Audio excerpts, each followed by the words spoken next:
ಬ್ರಹ್ಮಾವರ ಮಹತೋಬಾರ ಶ್ರೀ ಮಹಾಲಿಂಗೇಶ್ವರ ದೇವಸ್ಥಾನದಲ್ಲಿ ಆಧ್ಯಾತ್ಮಿಕ ಗುರು ಶ್ರೀ ರವಿಶಂಕರ್ ಗುರೂಜಿಯವರ ಪ್ರಥಮ ಶಿಷ್ಯ ಸ್ವಾಮಿ ಸೂರ್ಯಪಾದ ಮತ್ತು ಬಳಗದವರಿಂದ ಸದ್ಭಾವನಾ ಸತ್ಸಂಗದ ಅಂಗವಾಗಿ ಗಾನ, ಧ್ಯಾನ ಮತ್ತು ಜ್ಞಾನ ಕಾರ್ಯಕ್ರಮ ಜರುಗಿತು. ಈ ಸಂದರ್ಭ ಸ್ವಾಮಿ ಸೂರ್ಯಪಾದ ಅವರು ಮಾತನಾಡಿ, ಜಗತ್ತಿಗೆ ಆವರಿಸಿದ ಕೊರೋನಾ ಮಹಾಮಾರಿ ದೂರವಾಗಲು ಇಂತಹ ಸತ್ಸಂಗಗಳು ಮತ್ತು ದೀಪ ಬೆಳಗುವಿಕೆ ಅಗತ್ಯ ಎಂದರು. ಬಳಿಕ ದೇವಸ್ಥಾನದ ಒಳ ಆವರಣ ಮತ್ತು ಹೊರ ಆವರಣದಲ್ಲಿ 10,108 ಹಣತೆಗಳ ದೀಪವನ್ನು ಅಲಂಕೃತವಾಗಿ ಸಾರ್ವಜನಿಕರಿಂದ ಬೆಳಗಿಸಲಾಯಿತು. ಈ ಅಪೂರ್ವ ಕಾರ್ಯಕ್ರಮದಲ್ಲಿ ಆರ್ಟ್ ಆಫ್ ಲಿವಿಂಗ್ ನ ಶಿಕ್ಷಕರಾದ ರಾಘವೇಂದ್ರ ಪೈ ಸೇರಿದಂತೆ ಮತ್ತಿತರರು ಭಾಗಿಯಾಗಿದ್ದರು.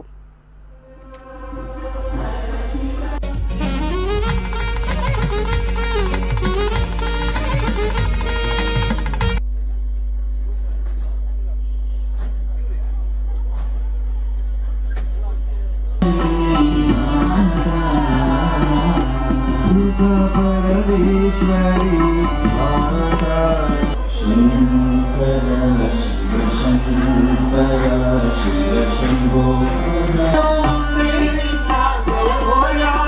अंदिगु इंदिगु ಎಂದಿಗೂ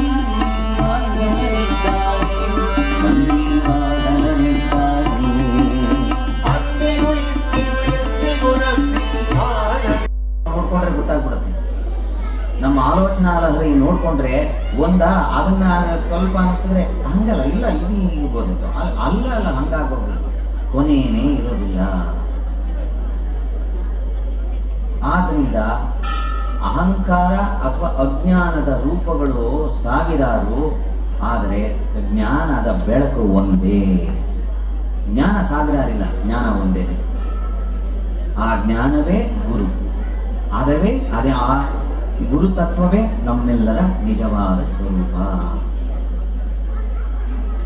ಇದನ್ನು ತಿಳಿದು ಪ್ರತಿಕ್ಷಣ ಪ್ರತಿದಿನ ನಿರಂತರವಾಗಿ ಮನನ ಮಾಡ್ಕೊಳ್ತಾ ಇರಬೇಕು, ನಮ್ಮ ಸ್ಮರಣೆ ಮಾಡ್ಕೊಳ್ತಾ ಇರಬೇಕು, ನಮ್ಮನ್ನು ನಾವು ಎಚ್ಚರಿಸ್ಕೊಳ್ತಾ ಇರಬೇಕು.